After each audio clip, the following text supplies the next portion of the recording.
Bienvenido a la conferencia de pastores del año 2003. Quiero mencionarles algunas cosas en la sesión de preguntas y respuestas en esta mañana. No quiero tomar mucho tiempo, pero hay algunas cosas que tenemos que hacer, además de responder a preguntas que creo que serán útiles. Cuando estuve en el programa de Larry King, después de el 11 de septiembre, y la pregunta que Larry me preguntó, fue una de las preguntas que me hizo, la cual es una pregunta bastante extraña. Él dijo lo siguiente, que hay acerca de un bebé de 2 años que fue aplastado en los cimientos de el World Trade Center. Esa fue una gran preocupación para él y la conversación pasó de ahí a otro lugar, le di una respuesta y en ese ambiente yo dije, cielo instantáneo, cielo instantáneo. Y él realmente nunca preguntó más que eso. Obviamente, después fuera del aire, hablamos algo y su esposa mormona le dijo que no se preocupara de los bebés que mueren porque todos somos Dios y eso lo hace sentir mejor, dice, porque por saber eso y me impactó que simple de la respuesta simple de su esposa y el comentario de 2 palabras fuera suficiente para satisfacerlo en ese asunto. Y me fui de ahí pensando, debe haber, supongo que en algún punto en el tiempo en la vida de toda persona, esa pregunta, ¿qué es lo que le pasa a los bebés que mueren? Sea que veas el mundo a tu alrededor o si lo has experimentado en tu propia vida. Millones de pequeños mueren cada año, antes quizás de que nazcan o en su nacimiento o poco después de eso. Y la pregunta es bastante importante. Me senté en un panel en una ocasión con algunos pastores en una gran conferencia y se hizo la pregunta, ¿qué pasa con los bebés que mueren? Y los primeros 4 dijeron, no estoy seguro. Y me vi presionado en decir lo que dije porque no quería parecer como si supiera yo todo. Pero yo dije, pues es que creo como pastor yo no me puedo salir con la mía de esa manera. Demasiadas personas vienen a mí con expectativas y quiero presentar la palabra de Dios en referencia en esa experiencia tan intensa en el sufrimiento humano. Y decidí escribir un libro llamado A salvo en los libros de ojos, a salvo en los brazos de Dios, la verdad del cielo acerca de los niños. Y quería tener este libro listo para ustedes, dárselos, porque ustedes son los pastores que tienen que lidiar, trabajar con la gente y enfrentar esta situación, sea un aborto o quizás gente que es incapaz, una persona que tiene problemas mentales y no puede entender la palabra. ¿Cómo salva Dios a estas personas? Este no es un problema fácil. Y comencé a escribir el libro, pero no va a ser publicado sino hasta julio o algo así. Entonces le dije a Tomás Nelson, ¿podrías darnos en cierta manera alguna copia rápida, por decirlo así, sin la edición final? Estoy dispuesto a poner mi cuello, a poner mi vida en riesgo, por decirlo así, y ponerle algún tipo de pasta y dárnoslo aquí para la conferencia de pastores. Y además, ¿podrías regalárnoslo? Y claro que si haces eso, probablemente pueda firmar un contrato para algo más. No, son tan amables. Entonces aquí está. Salió y es un pequeño libro de este tamaño, a salvo en brazos de Dios. Y va a haber uno para todos ustedes cuando salgan. Pero si salen ahora, en este momento no van a recibirlo, sino que se tienen que esperar hasta que les diga que salgan. Y lo que quiero es proveerles de una herramienta. Sé lo que vamos a hacer aquí. Queremos tener un buen inventario aquí para distribuirlo a gente en nuestra congregación para que lo lean. Hay muchos testimonios personales. Le pedí a personas en nuestra congregación que han atravesado por la muerte de un niño literalmente en semanas antes de que recolectar esta información, y sus testimonios están aquí en este pequeño libro. Entonces, este es lo que sería útil que tuvieras en la mano, y pensé que sería útil que lo tuvieran en la mano porque lo podrían empezar a leer o quizás camino a casa, y cuando el libro entonces esté disponible, sabrán ustedes cómo usarlo. Y quiero decir esto también. Aquellos de ustedes que se vuelvan parte del grupo de pastores de comunión, no es una denominación, simplemente una comunión, un grupo. Queremos hacer esto en el futuro. Cuando algo sale, en cierta manera, darles algo por adelantado antes de que sean publicados para que puedan estar al tanto. Y vamos a hacer lo que podamos para ayudarles. Bueno, el tiempo realmente ha sido apartado, por lo menos unos 35, 40 minutos para hacer algunas preguntas y y vamos a empezar en esta mañana.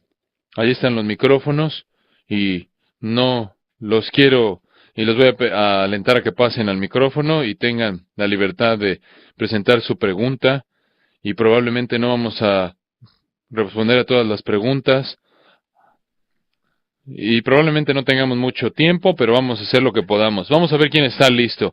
¿Estás listo? Aquí a la derecha. Dame tu nombre primero, luego la pregunta. Mi nombre es Bob St. John, de la Iglesia Bíblica de Anderson, en Anderson, Alabama. Queremos darle gracias a usted, doctor MacArthur, y al Señor por esta conferencia, por lo que ha significado en la vida de nuestra iglesia y en nuestro ministerio. Gracias. Mi pregunta es que explicaría, si es tan amable, en su mensaje había hecho una referencia varias veces a esta idea transdispensacionalista. ¿Quiénes son los propagadores? ¿Y acaso este tipo de inclusividad quiere decir que alguien que ha abandonado el Evangelio? ¿Qué significa para una persona que ha abandonado el Evangelio? Hice referencia al transdispensacionalismo. En cierta manera, simplemente lo mencioné. Al mismo tiempo sé que provoca algo de discusión y pensamiento. Es un término que, hasta donde yo sé, solo ha sido usado por una persona, y esa persona es Tony Evans, en un libro titulado Totalmente Salvo. Ese libro salió, creo que en el 2002, fue publicado por la casa de publicaciones Moody. Es un libro que busca dar un entendimiento muy elemental de la salvación. Al final del libro hay un capítulo en el cual la pregunta surge acerca de personas que nunca han oído el Evangelio. Y en esa sección, Tony escribe que personas que nunca oyen el Evangelio, si ellas aceptan la luz que tengan a su disposición, Dios reconocerá eso como suficiente para su salvación. Eso en sí mismo, ese es un abandono del Evangelio cristiano histórico. Nosotros diríamos que si alguien vive de acuerdo a la luz que tiene, entonces el Señor obviamente no es incapaz de traer la luz plena, y que nunca nadie puede ser salvo de manera independiente de Cristo. Esto es más del tipo del asunto que Tony Campolo dice, que personas que están siendo salvas por Jesús, personas que ni siquiera saben que hay un Jesús. Esta idea de la misericordia más ancha, como es llamada.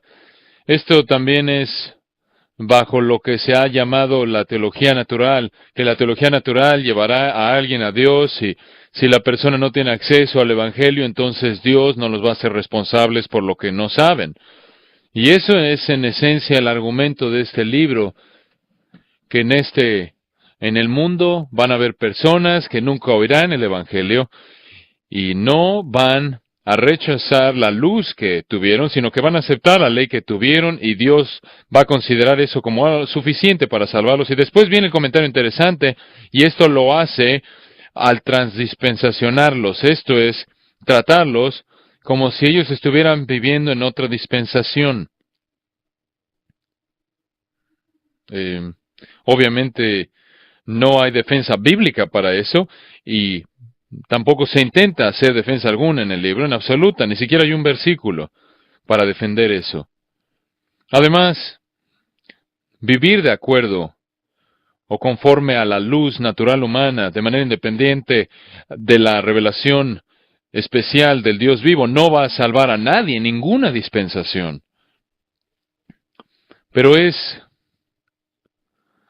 una idea extraña y a este grado, al grado más bien de que Él da salvación a aquellos que nunca han oído el Evangelio. Es un abandono de lo que creímos que la Escritura enseña. Y esto es parte de un movimiento bastante grande. Carlton Pearson se le ocurrió una forma de esta perspectiva. Él es el predicador carismático en Tulsa. Se le ocurrió esta idea que realmente alcanza casi al universalismo, en el que muy pocas personas van al infierno por todo el planeta. La gente está haciendo lo que puede para vivir de acuerdo al estándar que tiene accesible. Y es interesante que Oral Roberts, la universidad, lo sacaron de la facultad de su universidad. Y es algo serio.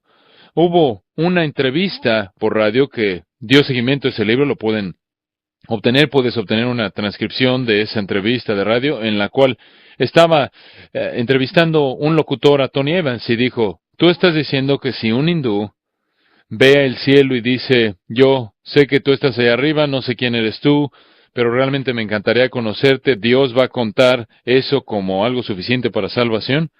Y la respuesta a eso fue sí. Entonces, esto es un abandono extraño y serio del Evangelio. Y es parte, bueno, no he oído el término transdispensacionalismo en ningún lugar, aunque nunca lo he oído. Esto es parte de un movimiento más grande. Hice 2 mensajes en esto, que lo llamé, si no hay Evangelio no hay salvación, así que si quieres un tratado, un análisis de esto, puedes obtener esas cintas. Si no hay Evangelio, o más bien, no hay Evangelio, no hay salvación. La teología natural es suficiente para condenarte, no es suficiente para salvarte. Y cuando en cierta manera estás sacudiéndote los zapatos, cuando te das cuenta de que esto no causa un clamor horrendo por todos lados, en cierta manera simplemente pasa por debajo del radar y nadie quiere abrir la boca mucho. Esta es la razón, caballeros, por la cual vengo a una reunión como esta, apasionado por proteger el Evangelio, y vemos y vemos a personas con ese clamor en su corazón. Estamos siendo expuestos a esto. Esta es la realidad aterradora de nuestro tiempo, que el Evangelio realmente está bajo ataque y parece como si la gente no le importa, la gente que debería importarle. Muy bien, la siguiente pregunta. Bueno, dice, buenos días, hermano. Mi español es muy poquito, dice.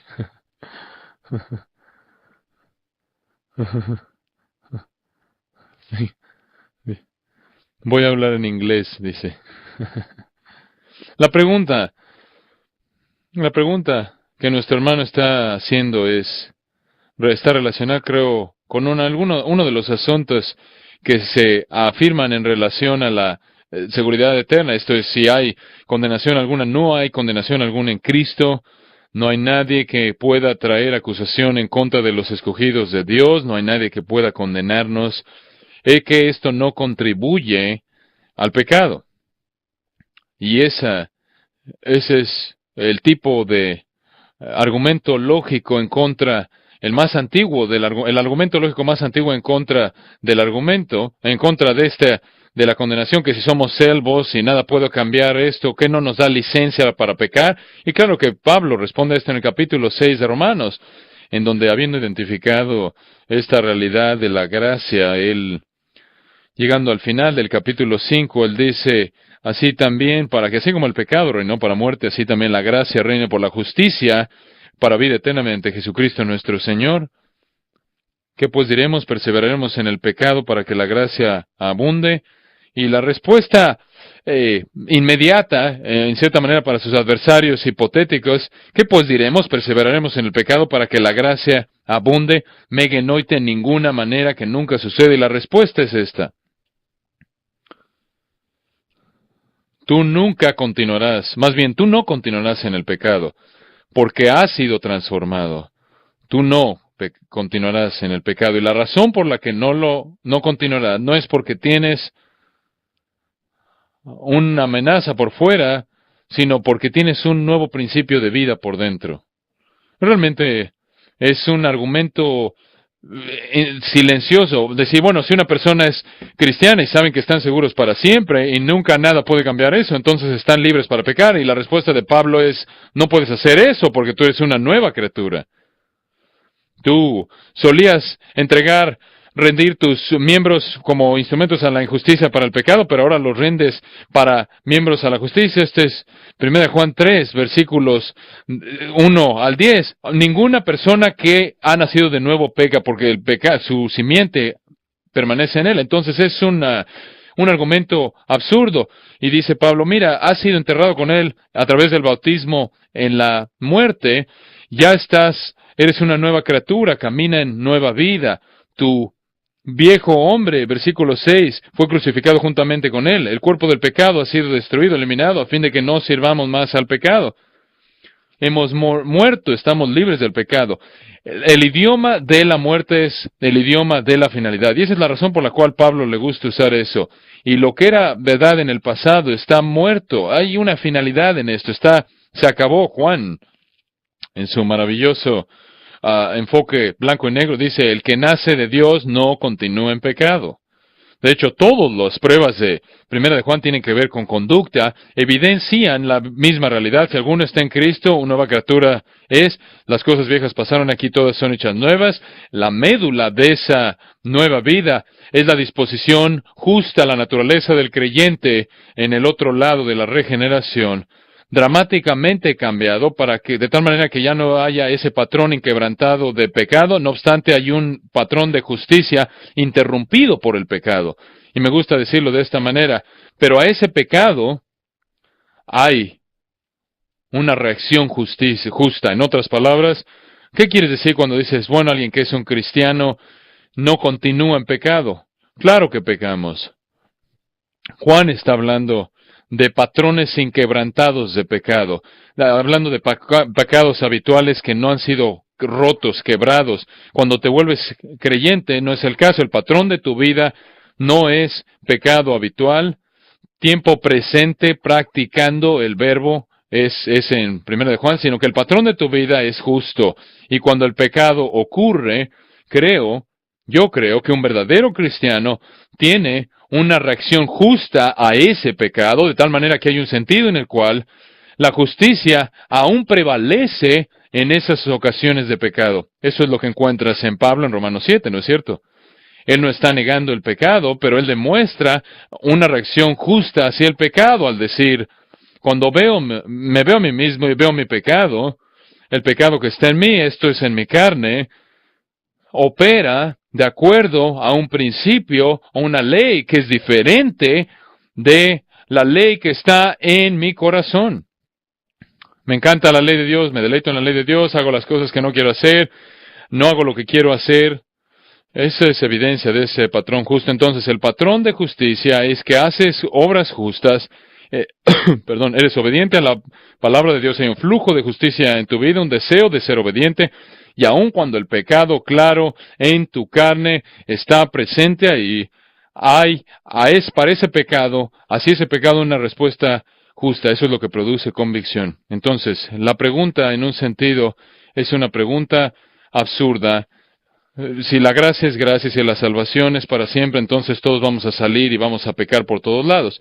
Y la respuesta de Pablo es, no puedes. No, sino no puedes, porque eres una nueva criatura. Muy bien. Saludos, Dr. MacArthur. James Byron. Yo soy un misionero en Alemania. Y la pregunta es, ¿nos podría dar sus pensamientos en el uso de versiones parafraseadas de la Biblia, que hay tantas hoy en día, y en servicios de la iglesia casi a la exclusión de traducciones literales? James, esa es una pregunta muy, muy importante. Estoy trabajando en esta. Estoy molesto por esto. Y voy a decir algo, y lo voy a decir porque quiero que sepan lo serio que es. Yo creo que cualquier cosa que no es una traducción literal de la Biblia es una seria brecha de la intención por parte de Dios para cómo manejamos su palabra. Creo que es una violación. Algunas son peores que otras, pero yo creo que necesitamos recordar que una traducción es una traducción. Cada vez que abres una Biblia y dice una traducción para nuestros días. Una traducción para tiempos modernos. Una traducción para que las personas entiendan, para que la gente entienda, ahí tienes un problema. Los tiempos modernos no tienen derecho de determinar lo que Dios dijo. La traducción es traducción, interpretación es interpretación, paráfrasis es paráfrasis. Pero cuando mezclas estos, tienes esos problemas muy serios. Y diríamos quizás que la nueva versión internacional es probablemente la menos problemática de la equivalencia dinámica, de las traducciones de equivalencia dinámica, pero de nuevo es ese declive resbaloso. Y noten a dónde va la nueva versión internacional. Ahora vamos a otra versión de la internacional y quién sabe a dónde vamos a llegar, porque una vez que has dado el paso en decir tenemos el derecho de cambiar el texto original de tal manera que la gente pueda entenderlo mejor.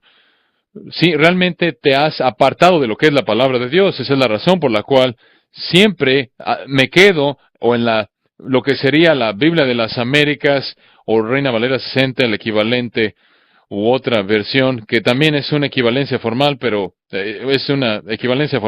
es una buena traducción, otra en inglés. Realmente esto está por todos lados. Hay personas en iglesias, como tú dices, en todos lugares, que nunca han oído la palabra de Dios leída. Nunca la han oído leída. La gente está leyendo el mensaje, les están leyendo el mensaje, o la Biblia al día, o cualquier otra cosa, o más bien la Biblia viviente, una traducción en inglés. Quiero recomendarles un libro que es absolutamente lo mejor que jamás se ha escrito en esto. Realmente es un libro que confronta esto de frente. No sé qué más se puede decir. Es un libro llamado La Palabra de Dios en inglés. Y está escrito por Leland Ryken y es publicado por Crossway. Si tú lees ese libro, nunca más vas a preguntarte o vas a tener dudas de la traducción. Y también nunca más usarás la equivalencia dinámica porque vas a temer ser juzgado por Dios. Ese libro es absolutamente lo mejor. No solo el mejor disponible, sino que yo no creo que alguien pueda escribir uno mejor. Leland Ryken ha hecho un excelente trabajo y nos ha dado una tremenda herramienta con la cual podemos enfrentar los asuntos de traducción. Creo que nos vemos obligados por Dios en decir lo que Dios ha dicho, y por eso esa es la razón por la cual nos inclinamos a la equivalencia formal, traducciones palabra por palabra, y las únicas variables serían la familia de manuscritos que son usados. Muy bien, lean ese libro, compren ese libro. ¿Lo tenemos aquí? No sé si lo tenemos. ¿Tenemos muchos? Muy bien. Bueno, no solo compren el libro, lean el libro, como dijo Eric Alexander. De hecho, si tienen una opción, quédense ahí en la librería, lean el libro, pónganse de pie, quédense ahí de pie, léanlo y no lo compren. Muy bien, ¿dónde andamos? John, hola, mi nombre es Fred Mondoye. Tengo una pregunta. Oí la pregunta de pluralidad de ancianos ayer y entiendo que esa pluralidad de ancianos no necesariamente son iguales, no es igualitaria en ese sentido. Hay fortalezas y debilidades en dones, en el cuerpo, pero mi pregunta es, en las congregaciones contemporáneas, como tú sabes, la noción de el título de pastor principal, ¿cómo una iglesia que cree en la pluralidad de ancianos, cómo armonizan, cómo justifican el título de pastor principal, digamos, a la luz de esa enseñanza? Bueno, yo respondería eso diciendo, mira, el título realmente es algo inmaterial. Es una manera de designar el papel o la función de alguien. Podría ser un título que quiere decir que tú eres el hombre de mayor edad, que está ahí. También podría ser un título que significa que tú tienes el ministerio más largo. Esa es otra manera de identificar a alguien como el principal maestro de la iglesia. Puedes escoger cualquier título que quieras. Pastor principal es mejor para mí que obispo. O me gusta más. O cardenal, o papa, o emperador, o rey, o cualquier otra cosa. Creo que es algo, una manera modesta y, en cierta manera de reconocer a alguien que es el vocero principal, pero no debemos enredarnos en títulos. Personalmente me gusta referirme a mí mismo como pastor maestro. Prefiero referirme a mí mismo por lo que hago en lugar de cualquier título designado. La gente aquí me llama John, soy el pastor maestro, así se me designa. Hay muchos otros pastores maestros aquí. Simplemente yo soy el pastor maestro que se llama John y yo soy el que en la mayoría de los casos está a cargo de los servicios públicos. Entonces puede, si quiere, suavizar los títulos, pero finalmente creo que es útil designar, identificar los roles, las responsabilidades que tiene la gente, y creo que es importante que no se juzgue un ministerio basándose en esos títulos, más que juzgar un ministerio por cómo opera. Creo que mi pregunta se basa no tanto en la terminología, sino más bien cómo se manifiesta en la práctica. Por ejemplo, tengo amigos en las iglesias, una vez que ya no son una persona, va a ser interino en una iglesia. En otras palabras, ¿cómo se manifiesta en la iglesia? Este es algo antiguo, en cierta manera, no sé, no era bíblico, pero en el pasado, hace años atrás, recuerdo, en la época de mi papá, si un pastor llegaba a una iglesia, todo el mundo todo el mundo en el personal pastoral decían, querían resignarse porque el hombre quería, basándose en que el hombre quería escoger a su propio equipo. Es bastante, en un principio, para mí es bastante incómodo eso, pero simplemente la idea de que la gente está migrando por todos lados, cambiando de iglesia en iglesia. Para mi entendimiento de la iglesia es algo que no es apropiado, porque una iglesia es un lugar en la cual tú nutres y levantas tu liderazgo desde adentro, porque alguien que viene a esta iglesia después de que me carguen de aquí, realmente no creo que no todos vayan a resignarse. Nuestra congregación, eso sería absurdo de manera absoluta, porque todos han crecido de esta congregación, esta es su vida, esta es su iglesia. Eso sería devastador para la congregación. Entonces, ese es un modelo antiguo que creo que no es un modelo bíblico. Se llega un nuevo pastor y se van todos para escoger a su nuevo personal. Ustedes saben que el Señor levanta a hombres debajo que están con nosotros para que entren al púlpito, continúen con el ministerio. Eric y yo estábamos hablando de esto ayer. Él tuvo un hombre en su iglesia que estuvo allí en su iglesia por lo menos 20 años. Sinclair estuvo en tu iglesia.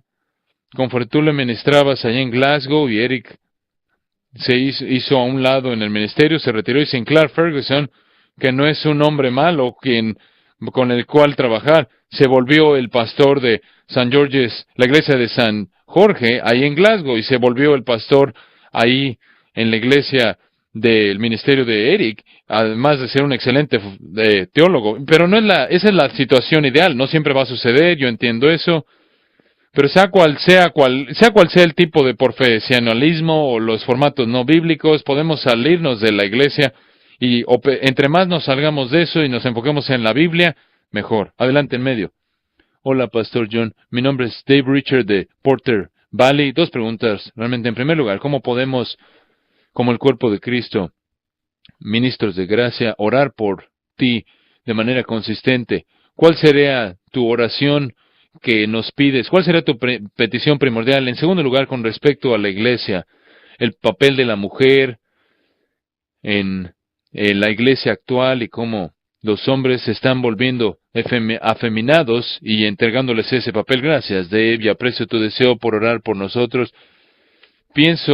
Simplemente piensa lo que tú necesitas en tu vida y lo que tú desearías como pastor y ponlo en tu lista de oración para mí. Yo no soy diferente de ninguno de ustedes. Supongo que soy lo que soy en referencia al ministerio por ninguna otra razón fuera de los dones del Espíritu Santo, la soberanía, la operación soberana de Dios y finalmente el poder de la verdad. Entonces yo lucho con los mismos problemas que todas las personas luchan como hombre, con toda honestidad. Y yo siempre estoy en un estado de sorpresa perpetua que todo esto suceda. Algunas veces yo le digo a Patricia, no quiero llegar, a veces le digo a Patricia, me sorprende que no vengo, que vengo aquí el domingo y hay gente.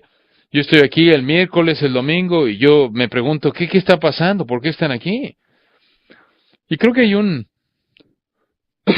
perdón, creo que hay un sentido verdadero en el cual, al ver tu vida, en donde necesitas fortaleza, poder, sabiduría de Dios, sería mi necesidad igual a la tuya, no será diferente de ninguna manera, no es diferente.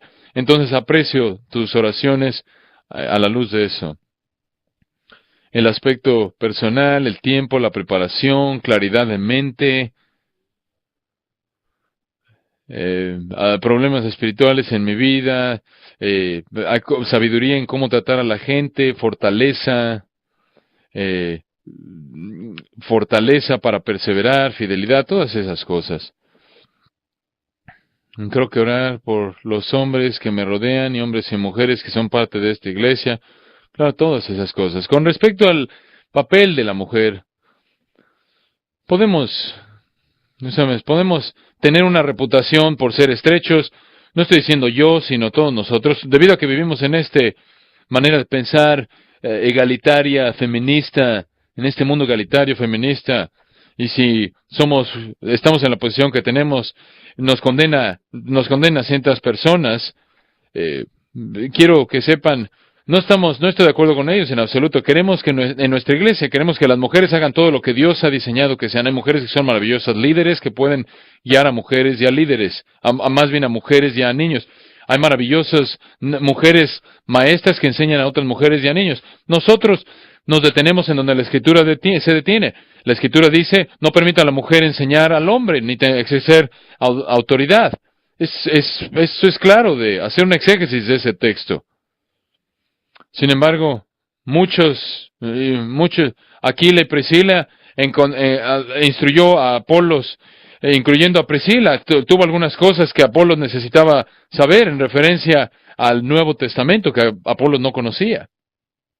Queremos que las mujeres expresen todos los dones dados los dones que el Espíritu les ha dado a nivel colectivo e individual. En la iglesia. Los límites son tan claros, no puede ser tan claro, no puede ser más claro. Jesús escogió a 12 apóstoles. Ninguno de ellos fue mujer. Eso debe de decirnos algo. Hay 66 libros en la Biblia, ninguno de ellos fue escrito por una mujer, ninguno. No hay mujer en el Antiguo Testamento con un ministerio continuo, cuando hubo alguien que habló por parte de Dios en un momento profético, Hulda, Débora, y en el Nuevo Testamento hubo por lo menos una ocasión cuando las hijas de Felipe dijeron algo en nombre de Dios. Pero es bastante claro. Los ancianos, siguiendo a los apóstoles, tienen que ser marido de una mujer. No sé qué tan claro, no sé si puede ser más claro, que gobiernen bien su casa, líderes de su propia casa. Entonces creo que la Escritura es claro en esto. Y eso no es para enterrar a las mujeres en una posición subordinada, sin valor. Este es el asunto de 1 Timoteo 2, en donde el apóstol Pablo dice, aunque no permite que la mujer enseñe, una mujer es salvada, librada, al criar hijos, engendrando hijos. Esa es una idea de pensamiento. ¿Cómo puede una mujer ser salvada engendrando hijos? Estuve en Rumania hace algunos años atrás y estábamos predicando probablemente a 1000 pastores en Bucarest. Y estaba disfrutando de un gran tiempo enseñándoles toda la semana y tenemos preguntas y respuestas. Y habían venido sus esposas para estar con ellos, para estar en esta conferencia. Fue un tiempo de preguntas y respuestas y nunca había estado ahí en Rumania. ¿Qué quiere decir 1 Timoteo 2:15, donde dice que se salvará engendrando hijos la mujer? Entonces, bueno, pues yo no sé qué está pasando ahí en su trasfondo, entonces simplemente entré y les dije, esto no quiere decir que las mujeres se van a ir al cielo porque tienen bebés. Le expliqué qué era lo que no quería decir. Y de pronto hubo un gran silencio. Estaban sentados en sillas de madera y empezaron a rechinar las sillas. Y el moderador me vio como diciendo, acabas de pisar el callo de alguien. Ujú. Entonces, pero yo empecé a predicar, seguí predicando de lo que quiere decir salvarse engendrando hijos, y lo que quiere decir simplemente que es salvada de un estatus de segunda clase, por el privilegio singular de engendrar hijos. Es salvada de un estatus de segunda clase al engendrar hijos, al traerlos al mundo. Y después ese versículo dice, primer versículo 15, permaneciendo en fe, amor y santificación con modestia. Una mujer que tiene hijos y vive una vida justa y piadosa, obviamente es un ejemplo y una influencia enorme para sus hijos. Y así es como opera en nuestra casa. Así opera en nuestra casa, así. Yo soy el maestro, yo soy el predicador. Patricia ha traído la influencia. Su vida piadosa, su amor y cuidado piadoso por sus hijos, los ha traído a su corazón, al corazón de ella de maneras únicas. Ellos no quieren, ellos no quieren afectar mi teología, y eso tiene cierto efecto contenedor en sus hijos conforme crecen, pero tampoco quieren herir la fidelidad de su madre. Y su legado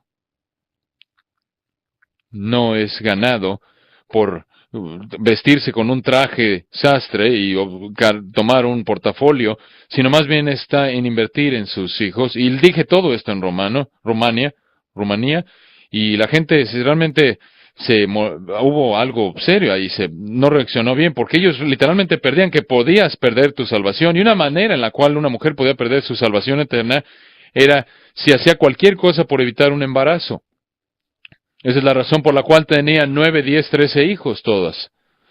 Y si tú eras pastor con tampoco unos pocos hijos, había una seria duda de que si estabas calificado, porque había una mujer rebelde. Entonces tenía alguien que revisar a tu mujer para ver si tenía algún problema físico para tener bebés.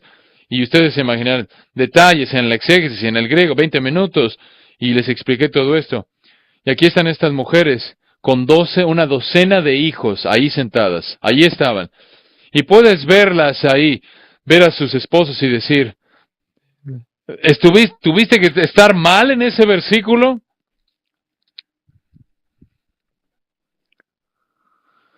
Bueno, perdón. Dave, ¿podemos recogerte mañana? Más bien seguir contigo mañana porque se nos acabó el tiempo. Espero que Dave haya salido de eso. Espero que hayan salido de eso. Al terminar, esto debe terminar que a las 11:30, 10 minutos más.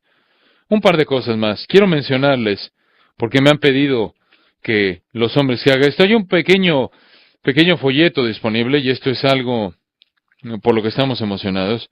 Les dije que, en cierta manera, tengo esta idea de un movimiento, y aquí todos los pastores están trabajando esto para hacerlo realidad. Queremos empezar un instituto de expositores. Lo llaman una iglesia, les voy a decir lo que es. Vienen aquí 5 días y nosotros nada más retocamos sus habilidades de exposición. Le llaman refinamiento de exposición. Venían aquí refinamientos 4 o 5 días, 10 de la mañana, 4 de la tarde. Es un tiempo personal conmigo, tiempo para evaluar su predicación. Simplemente queremos ayudarles con eso. Vamos a proveerles todo. Tienen todo listo, vamos a proveer un lugar para ustedes donde quedarse, autos de renta. Hay un lugar, tienen aquí es un folleto que se llama el Instituto del Expositor. Solo van a tomar una semana de su vida y pueden recogerlo. Y lo pueden recoger ahí en la mesa del grupo de comunión de los pastores. Si quieren venir por una semana, ¿cuántos? 20, 25 hombres en un grupo, para que sea un toque personal, ¿verdad? Sí, y Steve Lawson nos va a ayudar aquí, algunos de nuestros propios hombres, así que si están interesados. También vamos a empezar el año que entra en el seminario, vamos a empezar con un doctorado en ministerio de predicación expositiva. Aquellos de ustedes que quieran tener un doctorado en ministerio, vamos a tener eso en predicación expositiva. Hay algo de información en la mesa del seminario. Muchos de ustedes nos han preguntado esto.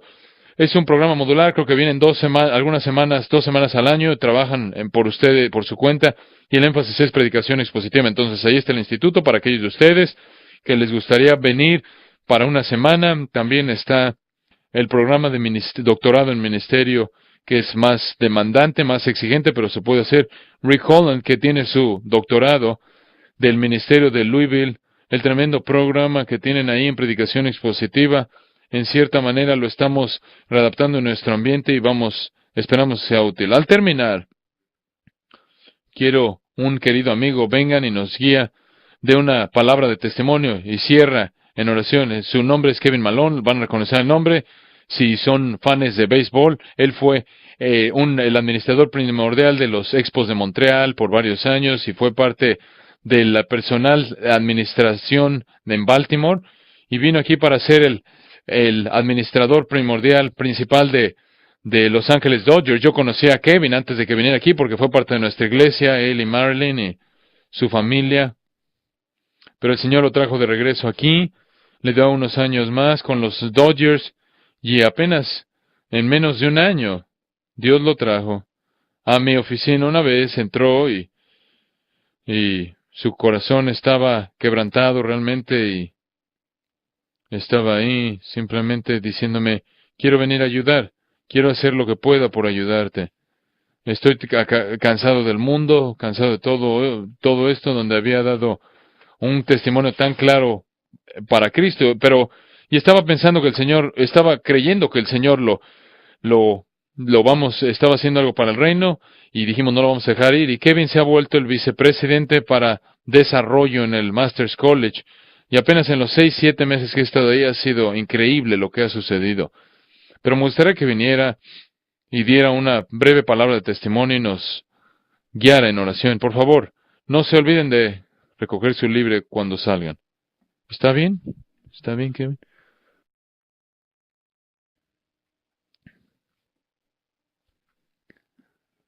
Bueno, es un honor y privilegio subir a esta plataforma y donde pasé cada domingo por la noche y todo domingo por la mañana y noche escuchando a mi pastor y querido amigo John predicar la palabra y explicar la verdad. En el abril del 2001 me resigné por la presión de los Dodgers como el administrador general de los Dodgers y llegué al pináculo del, del, de la, llegué al clímax a la cumbre de la cumbre profesional en esta área. Y Dios me dio esta oportunidad, había experimentado lo mejor que el mundo puede ofrecer, y por estándares del mundo era un hombre exitoso, pero sentí que había una falta de significado en mi vida, y como ustedes saben, el criterio de medida en el mundo es una ilusión que eventualmente lleva a estar desilusionado. Realmente después de esto, obviamente la medida que usa el mundo está mal y el éxito del mundo nos lleva a evaluar las cosas desde un punto de vista mundano, egoísta. No es confiable. El mundo dice, ¿cómo me beneficia a mí y qué puedo obtener de ello? Eso se vuelve tu Dios. Aun como creyentes podemos ser engañados pensando siempre y cuando incluye a Jesús aquí, la meta en la ocasión y esté conectada con mis objetivos y metas, está bien, yo experimenté eso. Las preguntas son, ¿cuáles son los motivos de tu corazón, de mi corazón? Y usé mi relación de Jesucristo con Jesucristo para justificar mis objetivos egoístas. Quería las bendiciones de Dios en mis decisiones. Quería que mi voluntad fuera su voluntad. Pero la manera correcta, como ustedes, damas y caballeros, conocen para evaluar el éxito es por los estándares y principios de Dios, no los del mundo. Y alabo a Dios porque Él es fiel y verdaderamente responde a la oración. Mi oración sincera y diligente, siendo como un vicepresidente de los Dodgers y administración general, era ser un hombre conforme a su corazón, ser un esposo ejemplar, estar en un amor más profundo con Él, estar al siguiente nivel en mi relación con Él, pero Dios respondió a esa oración y Él fielmente lo hace, pero no de la manera como yo lo esperaba. sino en la manera perfecta, su manera. Él me proveyó con la oportunidad de recibir mi petición de oración, no a través del éxito, sino a través del fracaso. Él volteó de cabeza a mi mundo para que pudiera verdaderamente apreciar aquello por lo que oraba. El Señor permitió que mi orgullo y mi carrera fueran aplastados, pero qué bendición. El mundo ayuda a crear una concepción, un nivel de expectativas erróneo e inapropiado. Aún como cristianos, el mundo es eficaz, es efectivo en meter en nuestra mente expectativas y metas incorrectas. Y con las con las expectativas del mundo, tenemos un juicio erróneo. Y lo que experimenté fue estar desanimado. Y quiero alentarlos a todos ustedes porque sé que ustedes son un aliento para mí. Qué bendición es estar aquí con tantos hombres y mujeres de Dios. Entonces, ¿cómo mides y evalúas el éxito? Al usar la medida de evaluación de Dios y reconocemos dónde estamos exactamente, es por diseño divino y soberanía. Y eso fue lo que pasó conmigo al estar con los Dodgers, cuando yo no pensé, ¿cómo Dios me va a poder usar a menos que ganemos la Serie Mundial? Tenía mucho que aprender, ¿no es cierto? Pero no me estaba enfocando en el plan de Dios y lo que estaba haciendo en mi vida. Pero estaba seguro que era terminar en ese punto. Y me desalenté, ¿no es cierto? Cuando quitamos nuestros ojos de Jesús y nos apoyamos en nuestro propio entendimiento y en nosotros mismos, después de haber reconectado, después de haberme familiarizado de nuevo con mi familia, Dios me proveyó la oportunidad de servirle en el Masters College, en donde he estado ya casi por 9 meses. Abrió la puerta de oportunidad después de cerrar una carrera potencial en ESPN y en Fox, u otro trabajo en béisbol. Pero qué bendición es usar mis talentos y capacidades para ayudar al Masters College. Tuve el privilegio de decirle a la gente la bendita escuela que tenemos, los estudiantes especiales y la facultad talentosa, y también de IBEX. El programa de extensión en Israel del college, tenemos 25 estudiantes estudiando la Biblia en la tierra de la Biblia. Tuve el privilegio de visitar IBEX el octubre pasado, y qué bendición fue esa. Y ahora leo y estudio las escrituras de una perspectiva totalmente diferente, y oro porque pueda llevar a mi familia en los siguientes meses. Vamos a ver qué sucede. Pero al buscar servirlo para su gloria, al proclamar el mensaje de lo que Dios está haciendo en el college ha sido especial. Es una oportunidad de decirle a otros de lo que la escuela está haciendo y también proclamar el Evangelio. Realmente es un privilegio especial ser parte del Masters College. He experimentado la vaciedad del éxito mundano. He estado en la cumbre de las mejores cumbres del mundo, en la cumbre de las mejores montañas del mundo, y no había valor eterno ni significado eterno, y ahora me puedo enfocar diariamente en la causa de Cristo al extender el reino. Estoy comprometido con el Masters College. Creo en lo que más el Masters College, los principios que tiene el Masters College. Estoy agradecido por esa escuela que está dedicada a la verdad, estar reposando en la palabra de Dios. Estoy tan alentado por ver las vidas de estudiantes siendo impactadas y después ver sus vidas impactando a otros por causa del reino. Nuestros estudiantes están haciendo una verdadera diferencia en la comunidad y en el mundo. Y al terminar, antes de orar, quiero terminar rápidamente. Les pido que oren, por favor, por el Masters College. Como John ha mencionado, esta iglesia se está volviendo como un llanero solitario entre y también el college como universidades cristianas, porque no hay gente que esté comprometida con la Biblia 100% en general. Y queremos ponernos a sus órdenes, si podemos servirles en algo. Queremos alentarlos a que envíen a sus jóvenes, los jóvenes en sus iglesias, en iglesias cristianas, en escuelas cristianas, al Masters College. Por favor, denos el privilegio y la responsabilidad de educar a sus hijos. Será una verdadera bendición servirlos de esta manera. Como consecuencia estoy experimentando verdadera bendición y éxito al servir al Señor a través del Masters College de la universidad. y ahora tengo el privilegio de vivir una vida enfocada a la eternidad, en la eternidad. El verdadero éxito es ser un ministro de las buenas nuevas, como la mayoría de ustedes lo son.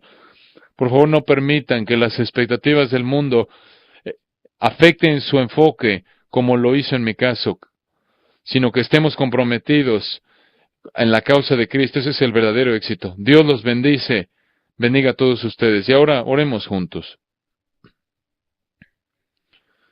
Dios misericordioso, Padre, te damos gracias por quién eres tú, te alabamos, Padre.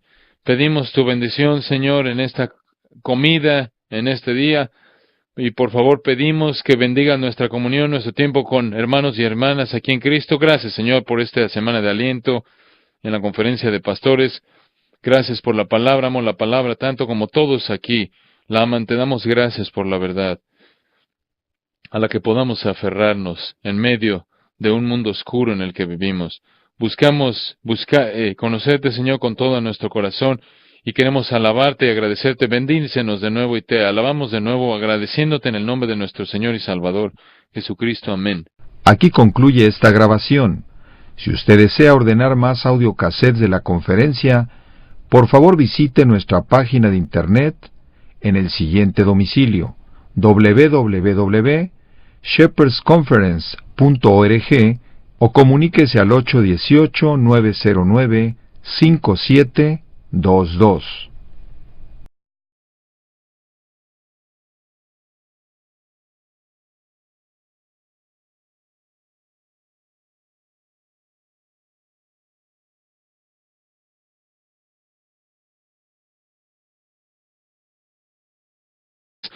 Y quiero presentar la palabra de Dios en referencia en esa experiencia tan intensa en el sufrimiento humano, y decidí escribir un libro llamado A salvo en los libros de ojos, a salvo en los brazos de Dios, la verdad del cielo acerca de los niños.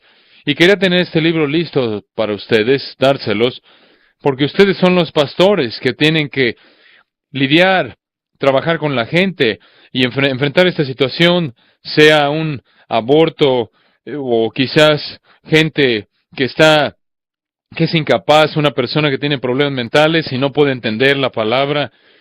¿Cómo salva Dios a estas personas? Este no es un problema fácil. Y comencé a escribir el libro, pero no va a ser publicado sino hasta julio o algo así.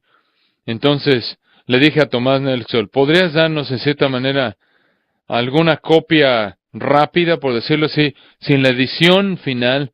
Estoy dispuesto a poner mi cuello, a poner mi vida en riesgo, por decirlo así, y ponerle algún tipo de paz. Eso lo hace sentir mejor, dice, porque por saber eso, y me impactó que la respuesta simple de su esposa y el comentario de dos palabras fuera suficiente para satisfacerlo en ese asunto. Y me fui de ahí pensando, debe haber, supongo que en algún punto en el tiempo en la vida de toda persona, esa pregunta: ¿qué es lo que le pasa a los bebés que mueren? Sea que veas el mundo a tu alrededor o si lo has experimentado en tu propia vida. Millones de pequeños mueren cada año, antes quizás de que nazcan o en su nacimiento o poco después de eso. Y la pregunta es bastante importante. Me senté en un panel en una ocasión con algunos pastores en una gran conferencia y se hizo la pregunta: ¿qué pasa con los bebés que mueren? Y los primeros cuatro dijeron, no estoy seguro. Y me vi presionado en decir lo que dije, porque no quería parecer como si supiera yo todo. Pero yo dije, pues es que creo como pastor, yo no me puedo salir con la mía de esa manera.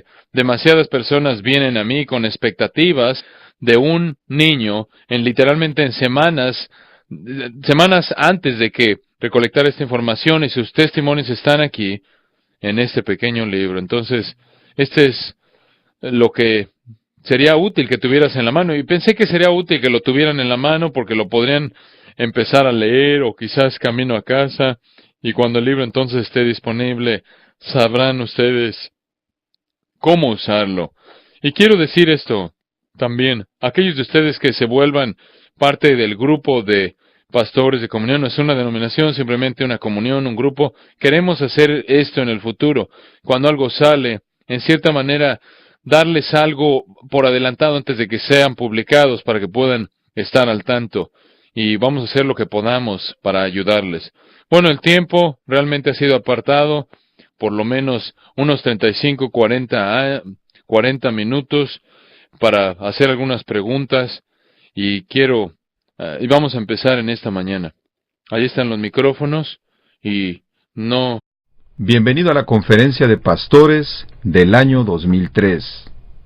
Quiero mencionarles algunas cosas en la sesión de preguntas y respuestas en esta mañana. No quiero tomar mucho tiempo, pero hay algunas cosas que tenemos que hacer, además de responder a preguntas que creo que serán útiles. Cuando estuve en el programa de Larry King, después de el 11 de septiembre, y la pregunta que Larry me preguntó, fue una de las preguntas que me hizo, la cual es una pregunta bastante extraña. Él dijo lo siguiente, que hay acerca de un bebé de 2 años que fue aplastado en los cimientos de el World Trade Center. Esa fue una gran preocupación para él y la conversación pasó de ahí a otro lugar, le di una respuesta y en ese ambiente yo dije, cielo instantáneo, cielo instantáneo. Y él realmente nunca preguntó más que eso. Obviamente, después fuera del aire, hablamos algo, y su esposa mormona le dijo que no se preocupara de los bebés que mueren porque todos somos Dios, y basta y dárnoslo aquí para la conferencia de pastores, y además, ¿podrías regalárnoslo? Y claro, que si haces eso, probablemente pueda firmar un contrato para algo más. No, son tan amables. Entonces aquí está. Salió y es un pequeño libro de de este tamaño, a salvo en brazos de Dios. Y va a haber uno para todos ustedes cuando salgan. Pero si salen ahora, en este momento no van a recibirlo, sino que se tienen que esperar hasta que les diga que salgan. Y lo que quiero es proveerles de una herramienta. Sé lo que vamos a hacer aquí. Queremos tener un inventario, un buen inventario aquí para distribuirlo a gente en nuestra congregación para que lo lean. Hay muchos testimonios personales. Le pedí a personas en nuestra congregación que han atravesado por la muerte